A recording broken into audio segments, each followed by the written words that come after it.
Silencio, por favor.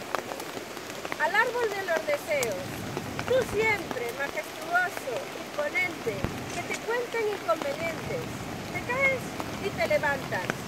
¿Qué sabrá la gente?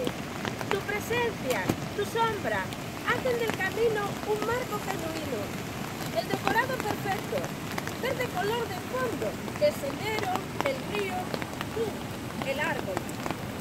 Deseo es lo que quiero, tú me lo das sin más. Pedirte yo quiero que no te vayas jamás.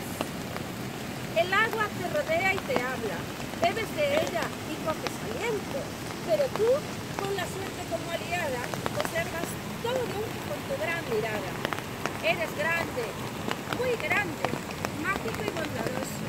No hay más que conocerte, para siempre volver a verte. Bien, bien, bien.